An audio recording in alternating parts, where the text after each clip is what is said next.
The handstand forward roll is a serial skill as it is composed of two major discrete skills, the handstand and the forward roll. The handstand is known as one of the base skills within gymnastics and is classified as a gross motor skill due to the involvement of large muscle groups. This skill is also categorized as a closed skill.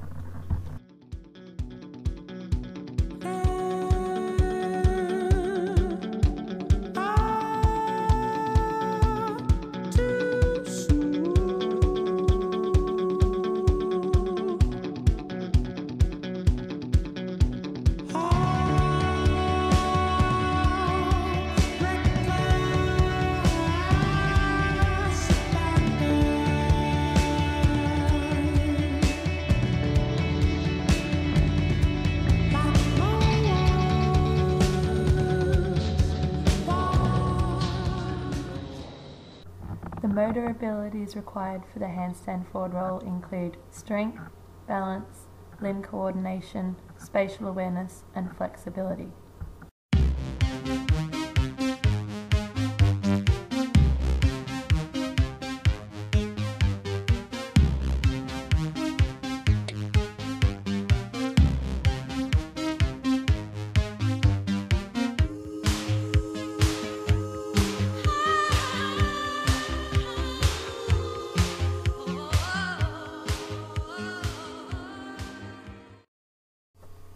A 5-week training program was required in order to teach Georgia the handstand forward roll, although due to injury the program was cut short to 3 weeks, which we will later see had an effect on skill performance and learning ability due to a lack of time. The training program was developed as part practice as it is high in complexity and we aim to complete 3 30-minute sessions per week. The program was designed in a segmentation approach as each skill was broken down into smaller parts to assist learning. Georgia will visually watch demonstrations of skills and drills prior to attempting the skill. She will then also have access to video feedback of her own outcome. Throughout the training sessions, Georgia also self-selected feedback via verbal cues from Rachel. Knowledge of performance also played a role in feedback. For example, Georgia would physically determine my hands were not in the correct position. These visual and physical forms of feedback greatly assisted Georgia in learning abilities as she had determined that she was a visual and kinesthetic learner. The motivation of learning the handstand forward roll was the intrinsic motivation of completing a skill she had never done before. Improving strength, balance and coordination also acted as a motivation for Georgia. The goal of Week 1 training was to focus on the forward roll and master the technique of this discrete skill. During Week 1 we also focused on improving strength and spatial awareness. At the beginning, Georgia was unable to stand up after the tuck rocks, so Rachel assisted her, although as the weeks progressed, Georgia improved at this drill and learning was evident.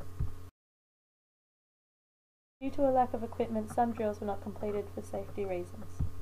The goal of Week 2 is to understand and perform the handstand, focusing on limb coordination. We can see an improvement of Georgia's spider handstand against the wall, as by the end of the week she has improved hand placement, vertical position and body shape compared to the beginning of the week. The scorpion kick and handstand against the wall were a major focus in the skill training program. As we can see, Georgia is in the cognitive stage of FIT's learning stages, as there are plenty of errors made. Although Georgia uses these errors as feedback, an improvement in skill performance is evident. Who am I to disagree? I travel the world and the 7 seas. Everybody's looking for something. Some of them want to use you. Some of them want to get used by you. Some of them want to abuse you. The goal of the program in Week 3 was to combine both the handstand and forward roll to complete the continuous skill of the handstand forward roll. Due to Georgia's injury, this phase of the training program was rushed and therefore consistent learning or a permanent change in skill performance was lacking. As we can see, Georgia did complete the handstand forward roll with a little bit of help. This does, however, show that some learning has occurred as this is a major improvement from Week 1. Here we have some information about the pre, post and retention tests and how they were ranked.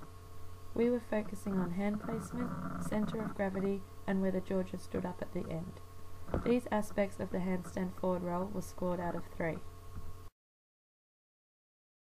As we can see, Georgia was not so successful at the pre-test, allowing room for improvement. At the post-test, Georgia improved by a considerable amount in both hand placement and centre of gravity, although still could not land on her feet. In the retention test, Georgia performed similarly to the post-test, although showed improvement in the standing up phase. Although Georgia had Rachel's help, these results show a considerable amount of improvement in the handstand forward roll from week 1 to the end of the program. As the retention test was quite successful, we can conclude that learning has taken place and a permanent change in skill performance is evident. In relation to learning models, we can see that Georgia was within the cognitive stage of FIT's learning stages. This is because Georgia still shows errors in which she is using as feedback and cannot yet adapt the skill to external requirements. Therefore, this is not considered to be in the associative stage. In Gentile's two-stage model, we stated the skill as a closed skill in which Georgia was getting the idea of the movement. Refinement of the skill was not yet evident, therefore we did not achieve the fixation stage. As we can see in this contextual interference table, blocked training is the most suitable to the training sessions compared to random, as Georgia is a beginner and the skill has low interference.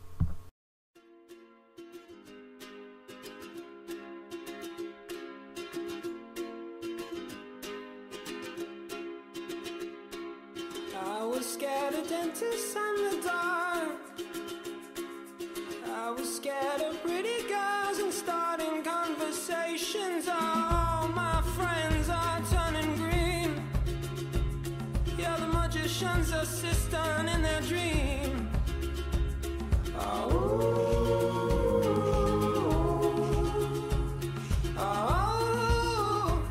And they come unstuck. Lady, running down to the riptide, taken away to the dark.